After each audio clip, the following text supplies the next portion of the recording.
Hey guys, Dan here with this week's TV news and reviews. We're going to be tackling 6 shows this week in the review section, including sort of a show from the past. Not really. It's from 2019, but one that aired before I started doing the show in September, and I wanted to get to it before the end of the year, and that is Dead to Me with Christina Applegate and Linda Cardellini. It's getting a lot of buzz and some Golden Globes nominations as well. So we're going to talk about that, but in terms of the brand new series that are on, we've got a couple from Showtime, Work in Progress, and as well the L Word reboot called Generation Q. We're going to talk about a couple of Netflix shows, a sketch comedy show from Upright Citizens Brigade called the Astronomy Club, and then also a sci-fi, well, I don't know, vampire drama action show, whatever, called V-Wars. And then also a show new on Hulu called Reprisal. But first, let's talk about the news. I always like to start with the series that have been renewed and canceled. So there's really one major show that's been canceled. I can't say major because most people probably haven't heard of it, but it is something I reviewed a few weeks ago on the show, and that is Daybreak on Netflix. That's going to add to Netflix's roster of one-season shows. They don't have that many. Most of their shows get a second or third season, and then usually at the third season is when they sort of get the axe, but I guess Daybreak was not really performing for them. I liked it. I think I'll probably finish it out from the rest of the episodes. I think there was 8 episodes for that one. I watched the first one for the show here, but I rather enjoyed it. I thought it was fun. It was a zombie sort of meets Ferris Bueller type show in its tone anyway, and I thought it was certainly interesting, but I don't know. I didn't really hear much about it other than kind of seeking it out to review it for this show. I probably wouldn't have known it existed, so I guess that's sort of why no real buzz about it. Probably didn't get the ratings that Netflix would have hoped for, so that has been canceled. But, the good thing about Netflix, even if something gets canceled, it'll still be up on their, streaming site for, I guess, forever. So you can discover these sort of hidden gems along the way, and, obviously the creators hope that people do. So, that part's kind of cool, but always sad to see a nice new show be canceled pretty immediately. So, but the other side of that, there's a bunch of shows that got renewals just before the end of the year here. One of them is a talk show that we didn't get to review on the show here because I don't believe it airs in my area anywhere, and I couldn't really find it online. And that's Tamron Hall. She is one of 3 new sort of big syndicated daytime shows that aired starting in September. Kelly Clarkson, which we reviewed actually on the very first show here. And then Judge Jerry, which is the Jerry Springer Show. No word whether that's coming back for season 2, but Tamron Hall is the other one, and she gets a second season. She is I didn't know this person. I don't know her, but she's a black woman and she does celebrity stuff, but she also does sort of topic of the day shows like opioid crisis and that kind of thing. But it's garnered pretty decent ratings. Kelly Clarkson has been sort of the runaway hit of the syndicated market this season, but Tamron Hall apparently also does very well in the ratings. So it shows in 80% of the country, which explains why I don't think it plays around here. Harrisburg, PA isn't quite the hub of civilization, but yeah, so I don't know. Maybe one of the stations around here will carry it next year if it turns out that it is a success. So that's been renewed. Also, a talk show that we did discuss on here, Good Talk with Anthony Jeselnik.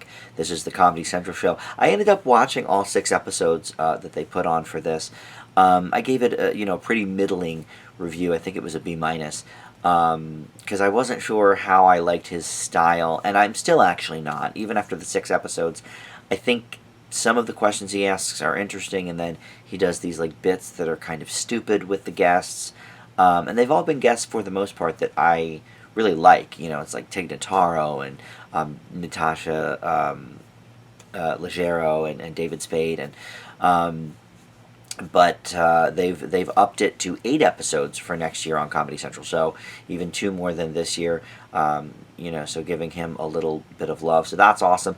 And then Marvelous Mrs. Maisel, which is a show I absolutely love. I actually just recorded a Best TV of the Decade with a few of my friends that I'll put up on the channel in the next couple of weeks. And Mrs. Maisel ranked very high on a couple people's lists on that show that we did. Season 3 just dropped. I haven't gotten to that yet, but I love the first 2 seasons. Definitely like top-notch stuff. So I love that Amazon is, continuing to get behind this show. So it's going to get a season 4, presumably probably late in 2020. They tend to all drop, around this time of year, like around Thanksgiving or so, for Mrs. Maisel. So that will be something to look forward to next year. And then there's a show called Special on Netflix, which I have not watched, but I've been very curious about, very intrigued about it. Jim Parsons from Big Bang Theory is one of the producers, and it's about a gay man with cerebral palsy and how he sort of deals with both of those things combined in the world. And it's a short form series, which Netflix does not do very much of, but each episode is only about 14 or 15 minutes. There's some that are shorter, some that are longer. But it got nominated for some short form stuff at, I guess, the Golden Globes. Because the Emmys won't come out till next year, but or maybe it was the Emmys, and it was the Emmys earlier in the year. I don't know. But anyway, when I saw that it got renewed, I was like, oh, okay, sort of forgot that show existed. It came out in April, so I never got the chance to watch it. It sort of bypassed me, but it seems really cool, and I'm interested in that format on Netflix, because they're usually 30 to 60 minute shows. And they do like the full 30, full 60, sometimes even longer for the most part. There's been a few exceptions, like Lemony Snicket was about 43 minutes, which would be, the normal length of an hour-long show on network TV with commercials. But for the most part, they're the full, 30 or 60 minutes. So I don't know. It's interesting that they are even entering the short-form game. And actually, we'll talk about Quibi in a little bit, which we discussed 2 or 3 weeks ago on this show about what the hell even is Quibi, and it's this very short form, every episode is going to be less than 10 minutes of every show they put on. So we'll talk about that in a little bit too, because there's some reboots happening on Quibi. But before we get to that, I want to talk about something on terrestrial television, believe it or not. The last few weeks it's been mostly about streaming stuff or pay services like HBO or Showtime. But Comedy Central has revealed some, actually I guess Nielsen really has revealed some statistics about one of the Comedy Central shows, and that is South Park. It has logged, this is a sort of a weird statistic, but Nielsen goes right down to the minute these days with how many eyeballs are on the show. And on just broadcast television, not even counting, I believe this show airs on Hulu after the fact, soon to be HBO Max, and I think it's not even counting DVRs and stuff, but live broadcast content. This includes both new episodes and reruns, but South Park has logged 30 billion minutes of viewing in 2019. 30 billion minutes of viewing, which is insane. And again, that's, for both new episodes and repeats. Usually they'll air, episodes throughout the week or whatever. But it's also the #1 cable comedy show in adults 18 through 49 for the 7th year running, which is surprising. Excuse me. A little surprising to me because it's in its 23rd season. I would think maybe Always Sunny, especially for it to say South Park is the #1 show in that demo for 7 years straight. Always Sunny, has had a really nice run on FX and then FXX, but I guess it is no match for South Park in its 23rd year. That is okay, so the amount of views that South Park has had, the ratings themselves are up 36% over last year. Now, this is staggering because, of course, TV is so fragmented now, and we've talked about, like, just the ratings in general and how broadcast television is down so much, and there's so few shows that are still, really popping, that for a show to go up 36% year over year, especially a show that's been on now over 20 years, is like crazy. It's insane. So I'm not even sure how, why, what's going on with it. But yeah, all the episodes are going to be moving over to HBO Max when that launches in, I think it's June. And they paid a lot for it. They paid $500 million for the rights to air that. And I think they paid about a similar price tag for Big Bang Theory, maybe more. But yeah, I mean, I don't know what to say. I mean, the only thing I can think of now, I haven't watched like new South Park in years probably, but I hear about it from my brother because he watches it still like every week. So I'll hear about the plots or whatever, and they're focusing a lot more on Randy Marsh as they have been, maybe for the last few years. And I actually just read an article maybe a month ago about that, about how like South Park, finally figured out what The Simpsons figured out in season 3, that the dad is really the star. So, that's probably got something to do with it. Also, there's been, a lot of like Trump plot lines, I understand, with Mr. Garrison. So all of that stuff, I mean, South Park always remains fresh because they still write the shows week by week. It doesn't take like a 6-month process to animate it and do all the things like with The Simpsons and Bob's Burgers and some of these other shows. So something happens that week, they can, write it in, and they still do it that way, which in itself is awesome.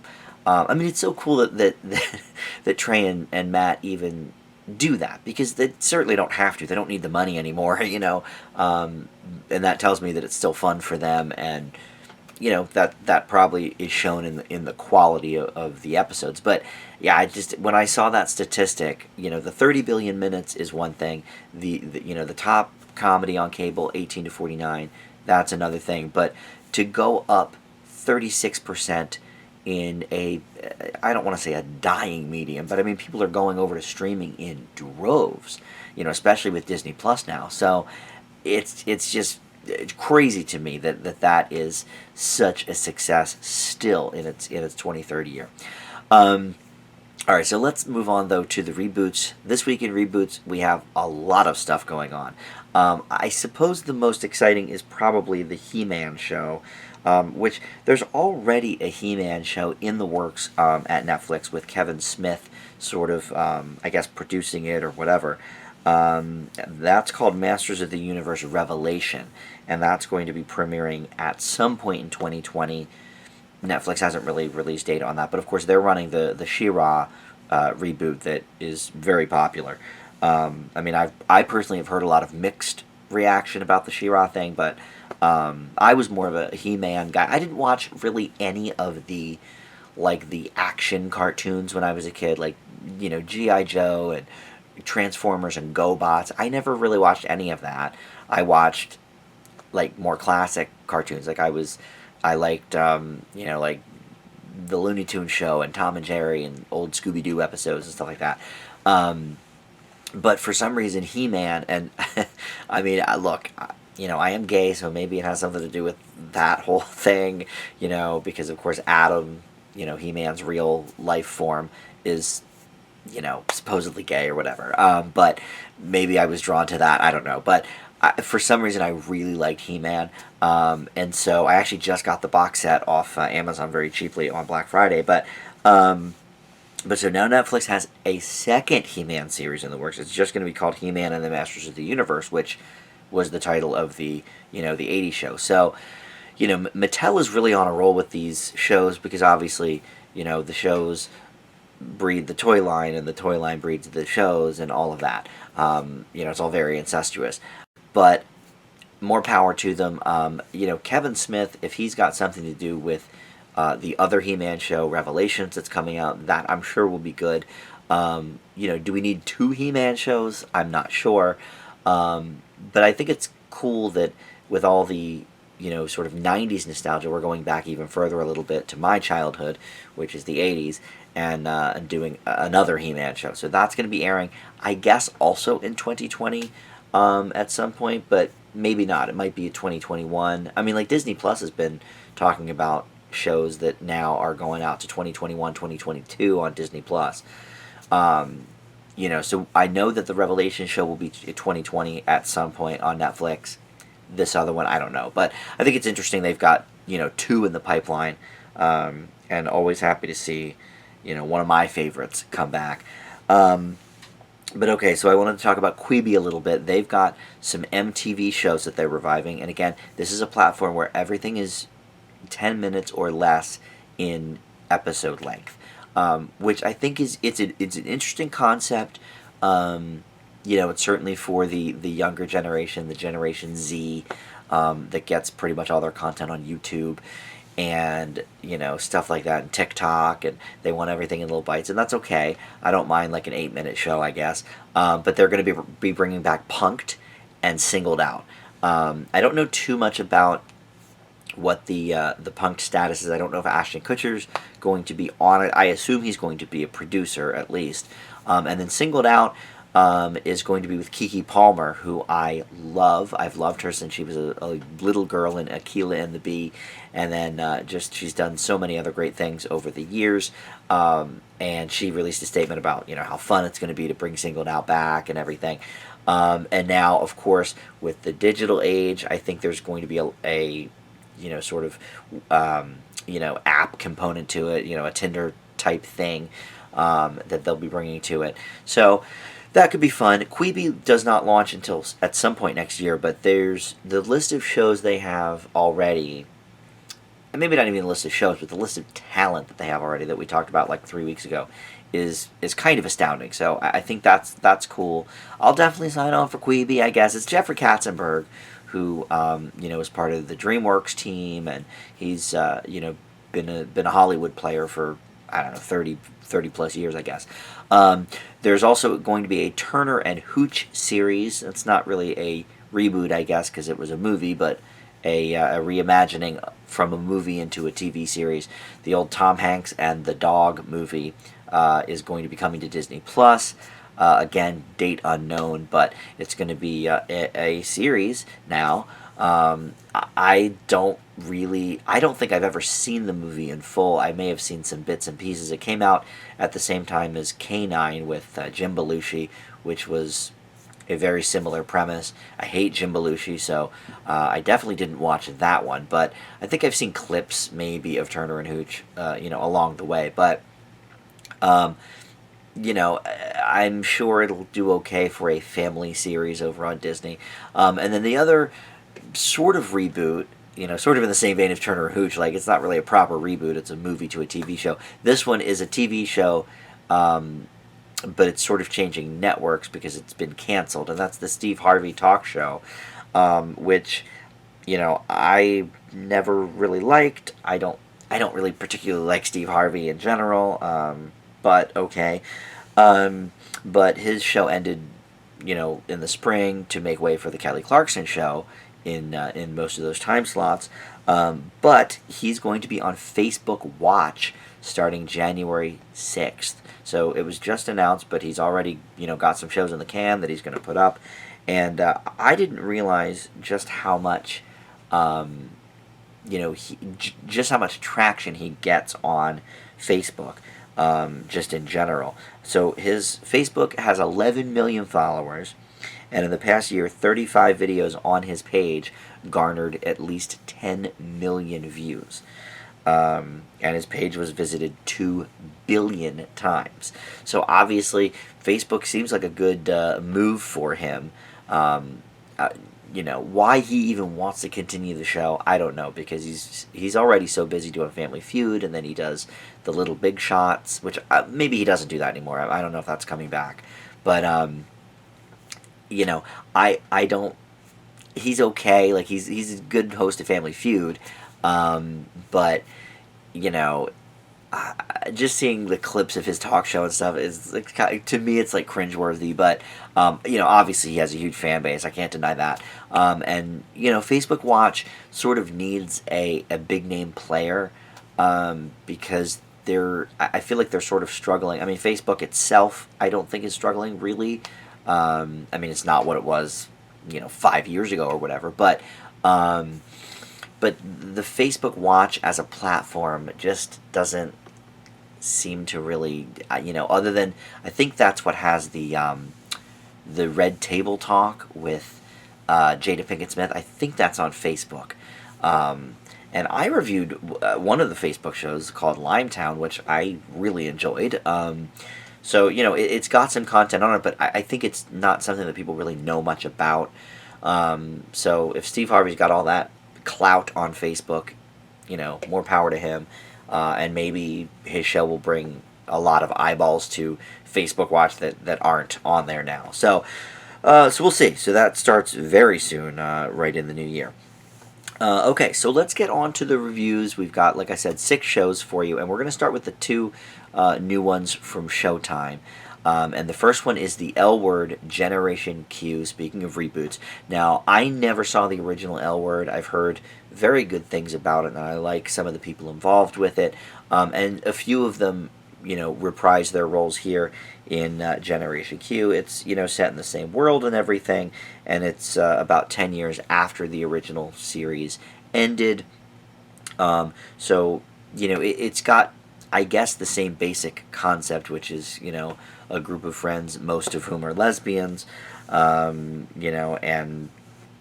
their daily lives and their interactions with each other and their jobs and their families and all of that. So returning from the original is Jennifer Beals as Bette Porter. She's now running for the mayor of L.A.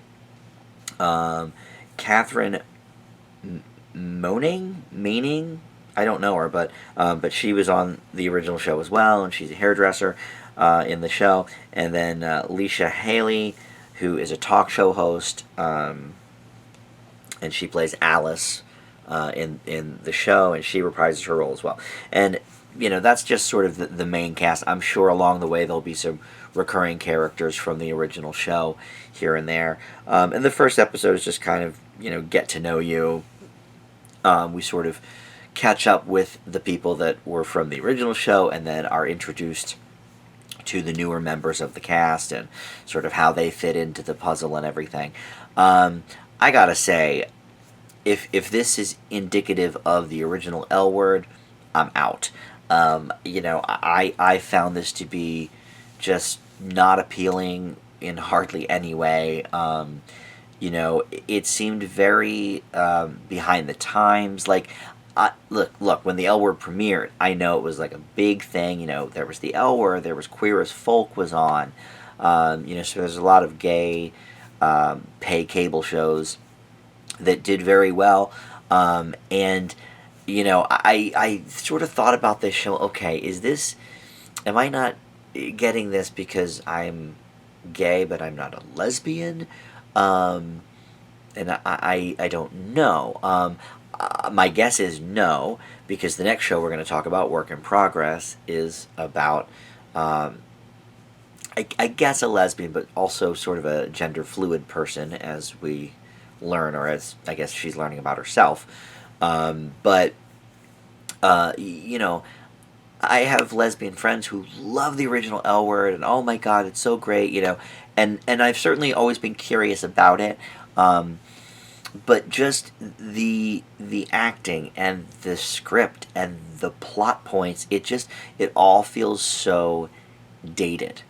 And in a show like this, where sort of pushing the envelope is the name of the game, this just in a 2019 world where there's let's face it, so much gay programming, especially on like streamers and stuff, that this isn't really novel. It's not, oh my gosh, they're lesbians. How do they ever get along in life?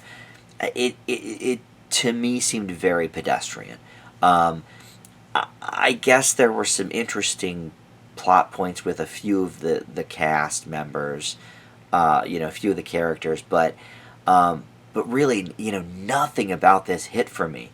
And it seemed very soap opera-y, and I get it. That was, I'm sure, the original show's intent as well. And look, I'm a fan of that kind of stuff. I loved Desperate Housewives and a lot of shows like that. But this it seemed completely irrelevant. Okay, so to compare it to another, sort of recent reboot, which is Mad About You, it was the same main cast, and sort of they had moved on. It's 18 years later. Their daughter is now, going to college, and so they're empty nesters, and so there's sort of a new thing for them to tackle, which in itself is a very kind of contrived plot point for a sitcom anyway. But all right, Mad About You was never a groundbreaking show, so maybe it's a poor example, but in its sort of classic nature, Mad About You at least still felt like, okay, well, these guys still have chemistry, and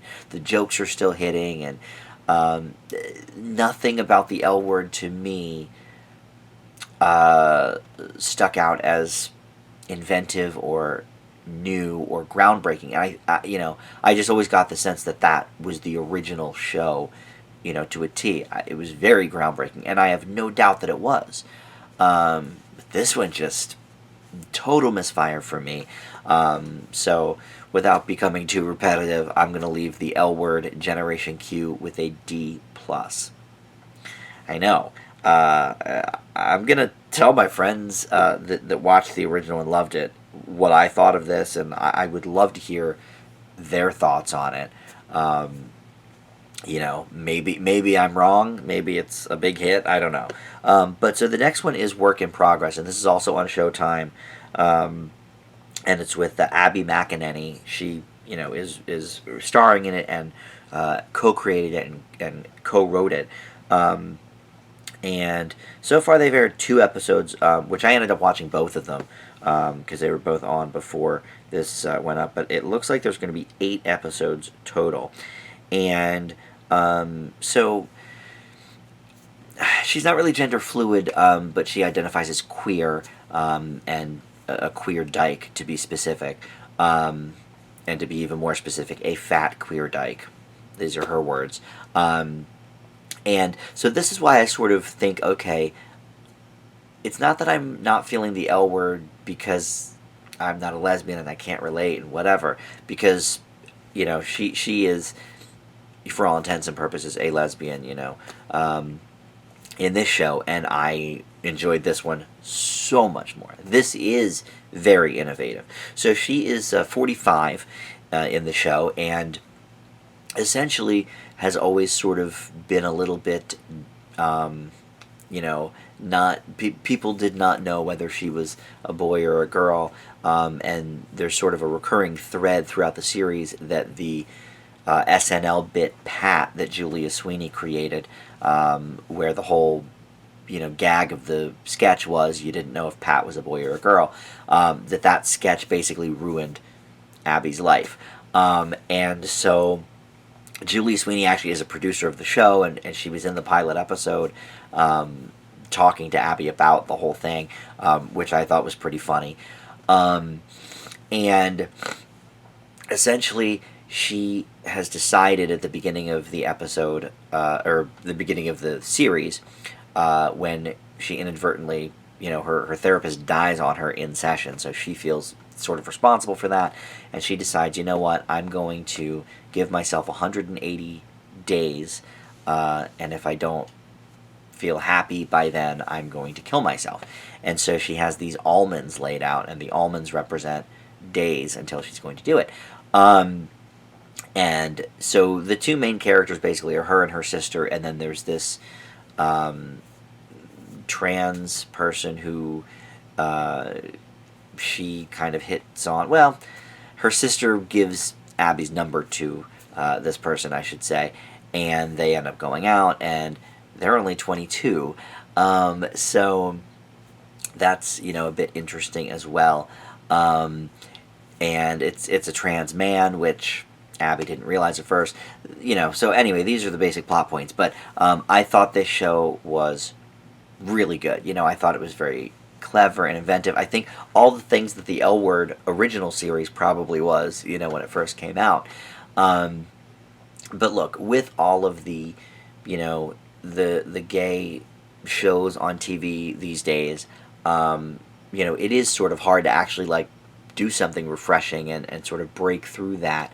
And I think she has done this here. I was not familiar with this, comedian at all, but I think she's very funny here. And just the whole the almond thing and the it's I don't want to say it's jokey about suicide because it's not really, but it's realistic about it. And I think all of these characters are realistic. I am intrigued to see where this is going to go. I really like the cast, and the person that plays Chris, Theo Germain, who is also on The Politician, which is a show that I really liked on Netflix earlier this year. Is also really engaging. They have a great chemistry together. Julia Sweeney being involved is so kind of random and maybe a little on the nose. But I certainly laughed out loud several times in this show. I think it's got a nice future ahead of it. I wish, I don't know, there's a lot of shows right now that are real good on Showtime. I sort of wish this was getting more of a push because I haven't really heard much about it. I did read an article, interviewing Abby, but other than that, if I wasn't seeking this out for the show here to review with you guys, I don't know if I would know that this show even exists really.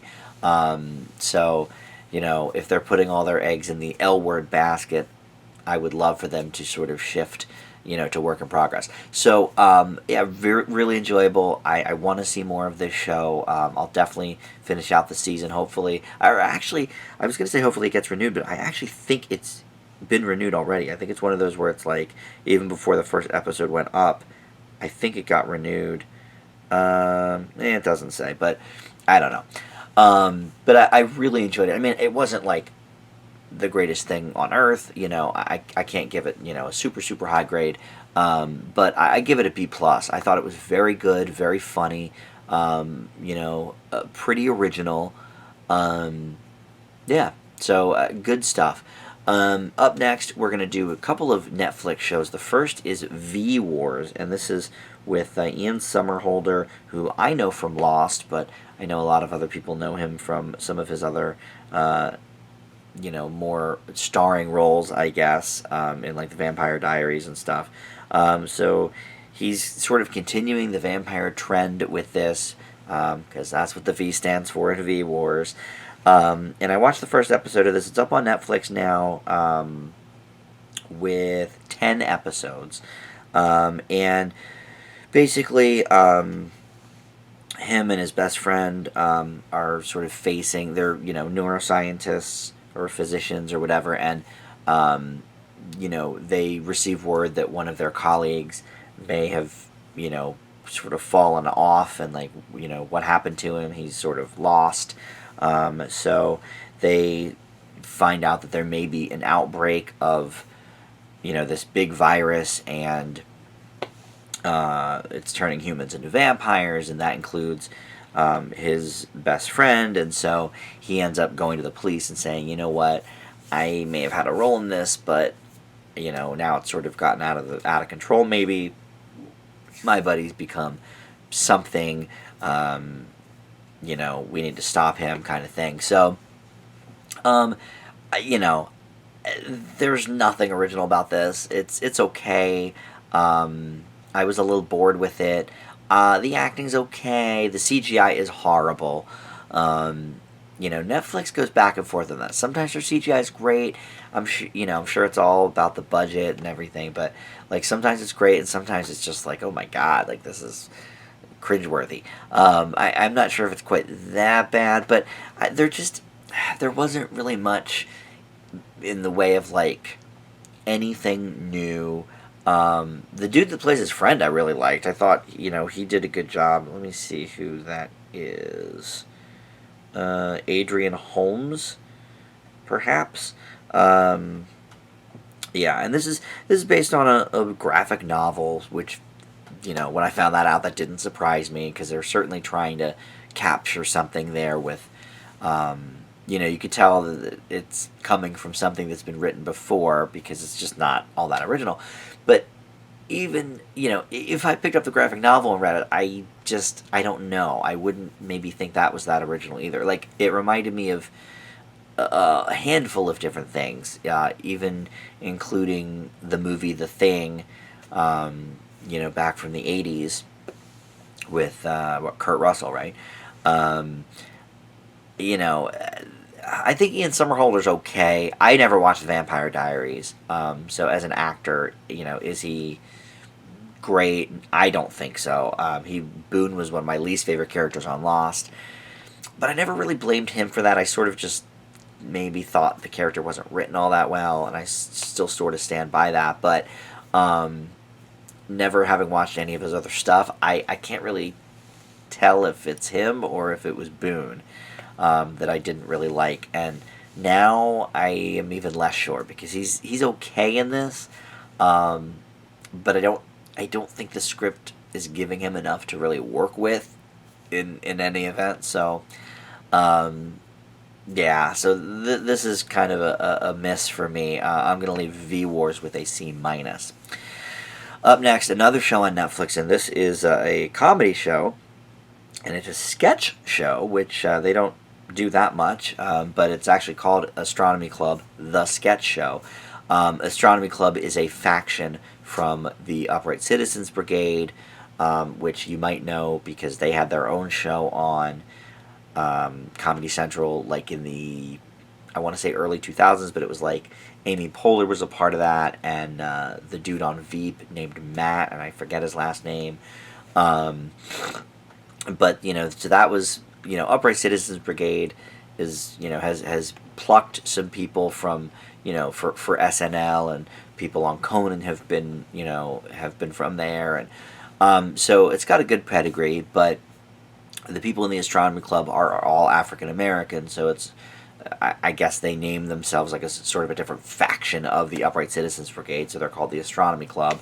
And we get several reasons why in the debut episode of the sketch show, so who knows why they're really called that, because everybody's giving us a different answer. But there's a cast of maybe like 8, and it's interesting. What they've decided to do with it is, instead of just doing like sketch, they sort of have this faux reality show going on in between the sketches. So we open with a sketch, and then we sort of meet the cast in this fake reality type show where they're pretending that they all have to live together to work on the sketch show together and bond. And one of them takes it like it's oh, I'm going to win this. And they're like, well, it's not a contest. She's like, oh, just you wait, And then, there's some back and forth with like this lamp, who gets control of the lamp. And so it's like, it's sort of a little bit of a send up of like Real World kind of stuff, or like Big Brother maybe. But what I thought was interesting about that was that we don't know any of these people. These are not famous faces at all. And one of them even says, that the reason they're called the Astronomy Club is because they're all stars, but like real stars up in the sky, nobody knows their names, which I thought was kind of funny. So I thought that part was interesting. It added a new little twist, and it sort of introduced us to, the cast as we went along. And so in between the sketches, we would go back to that. And I was just saying earlier how most Netflix shows run the full 30 minutes, but this actually runs like a show on television would, because it only runs about 21 minutes. So it's kind of like a network show would be with the commercials. So we get, I think, maybe 4 skits, maybe 5. I think 4, though. But some of them are short, so it might be 5. And then, interspersed with the reality show stuff. I didn't think the skits were all that funny. They certainly weren't topical. Like the one, I mean, they were mostly all about race, which to me is sort of a turn off as well. I mean, it would be like if I never watched the Big Gay Sketch Show. I forget what channel that was on. That might have been on Pop or something, or maybe it was even before Pop existed. But it was on like Logo or one of the gay channels, and I never watched it. But it would be like if every single one of their sketches had to do with them being gay. Like I don't. If you're funny, just be funny, and you can throw in some of that stuff, but it doesn't need to be every sketch. So one of the early sketches was like how, black people in movies always need to be like saved by the white person, white savior complex kind of stuff. And so they had all these like movie characters in therapy. And the first one was Oda Mae Brown from Ghost, which was Whoopi Goldberg, and then they had like Bagger Vance was in there, but it's like and Driving Miss Daisy, but it's like these references are all so old. Like, if this is supposed to be like a hip, edgy sketch show, why is one of your opening skits, we're talking about movies from 30 years ago. I think the most recent movie in the sketch was The Help. But it's like, they could have talked about 12 Years a Slave. They could have talked about Green Book. There's a lot of recent movies with, sort of that white savior thing going on. And they didn't hit on any of them. The Help really, I think, was the most recent one. Then they had like a Green Mile bit. And then one of their sketches was about Robin Hood stealing from the only rich black family in the area, which, like, in concept was kind of funny. But following the Ghost and Green Mile sketch, it just seemed like, man, this is like super not topical, and so I don't know. It was just kind of weird. So like some of the jokes worked okay, and I do like the setup of the whole like faux reality show kind of thing. Like I thought that was kind of clever to get everybody to have their little moment in the sun for the audience to get to know them a little bit. I thought that was clever, but the sketches need to get way better if this is going to be like a standard. I love a good sketch show, and I look, Key and Peele did a lot of stuff about race too, and Living Color did some stuff about race, obviously.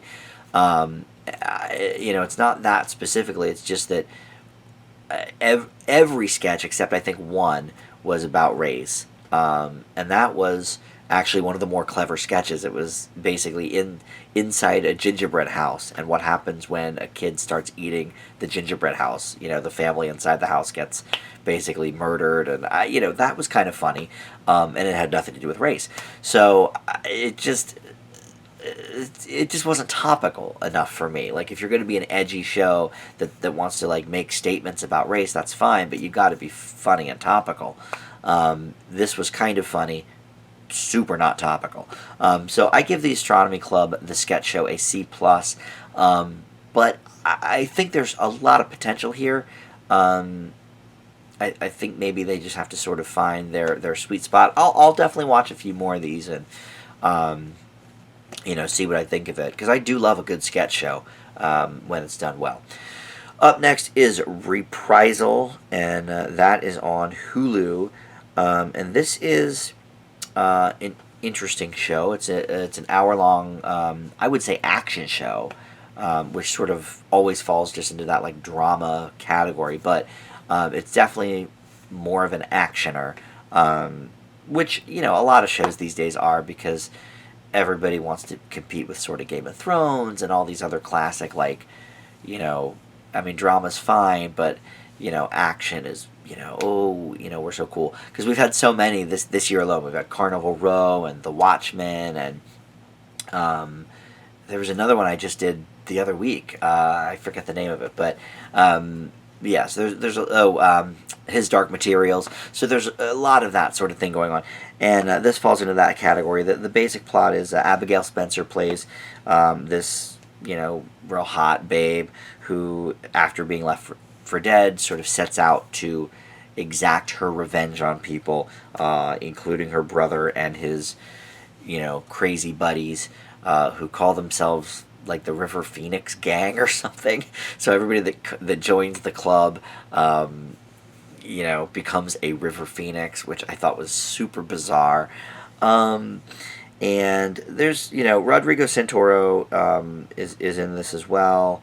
I've seen him, pop up in different places. But the thing that struck me the most was the pacing of this. I thought V Wars was probably a worse show because I thought it was more generic, but this show bored me a little bit more. So it's gonna get a similar grade to V Wars. It runs for 10 episodes, and I just don't see it sustaining all of that. Like, I think this might have been better as a movie that's like 110 minutes long, something like that, 100 minutes. But for a 10 episode, 10-hour series, I just don't think it's hitting. I think the acting's decent, but they were throwing so much at you that so much of it didn't make sense either. Like, it was just sort of, okay, well, we got to get everything out here in this premiere episode. Introduce every character, introduce 5 different plot points, sort of start to connect them a little bit. Also, I think it's supposed to be set in like the 50s, 60s type era, but I swear in one scene I think somebody had a cell phone. So the era is kind of vague on it, but most of the cars look like they're older cars, so I don't know. This was definitely a mixed bag, but again, like the acting was okay, actually better than okay. I should say the acting was good, not great, but serviceable for something like this. But it just is one of these things where it's like it's okay to say, hey, let's make this a movie instead of let's make this an 8 or 10 hour mini series or full season show that might get a second season. Like, I don't know. Where it goes from here could be very interesting. It's not something that I think I'll stick with enough to find out. It just, I don't know. It's sort of all over the map, and I think that is what happens to a lot of these shows that go directly to streaming without a lot of fanfare. Like, I didn't really hear much about this show either until I was sort of seeking out like what's been new over the last week or two on the streamers, and I saw this and it sounded interesting, and okay, like, we'll give it a shot. I like a good revenge story. I mean, John Wick is great, and it's a classic tale. Family, brother against sister, Left for Dead, I'm going to get revenge on my captors, and she kicks ass, and she's a cool character, but it adds nothing new, and it's sort of all over the place, and it's a little slow, but I think I still liked it more than V Wars, so I'm going to give it a C, whereas I gave V Wars a C minus. I think there's something there. I'm not going to continue watching it to find out what that thing is, because I don't think I care enough, but it's definitely got I like the revenge angle of it. I like the brother-sister angle of it, but why is it 10 episodes? Even if it was 6 episodes, I could say, like, all right, well, sure, we need to really, build up, but it's like it was such a slow, for so much going on, it just was kind of slow. All right, so the final show we're going to talk about is the show from earlier this year. I've been trying to do this now that it's the end of the year and there's sort of less things premiering. I thought at the end of each episode I would sort of go back to earlier in the year to something that I wasn't able to review because the show only started in September. So last week we did 4 Weddings and a Funeral. So just kind of stuff that I've been wondering about. Russian Doll I definitely want to get to as well. And The Boys I want to get to. But this week it's Dead to Me. And I was sort of always interested in this show because I love both of these actresses. Christina Applegate, I'm a fan of from back in the Married with Children days. And then one of my favorite guilty pleasure movies, it's got to be behind me here, right, is Don't Tell Mom the Babysitter's Dead. Love this movie. Saw it in theaters when I was in probably middle school, I guess. But I also share a birthday with Christina Applegate, so like I love her. And then Linda Cardellini. I mean, I've been following her since Freaks and Geeks, and I love everything she does. So I was like, this show is going to be great. Like, I love these actresses.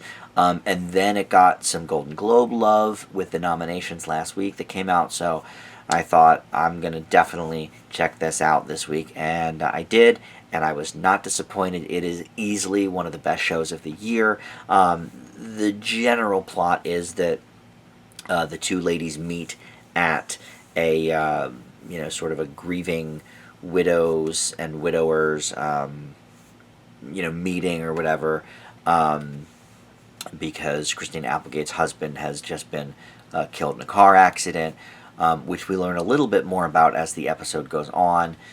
I'm not one for spoilers, so we're not going to talk about that in detail, but the two forge a friendship, and then by just the end of the first episode, things go completely topsy-turvy, and we find out some things about each person. I can't say any more than that without giving spoilers, but I think this is easily one of my favorite shows of 2019.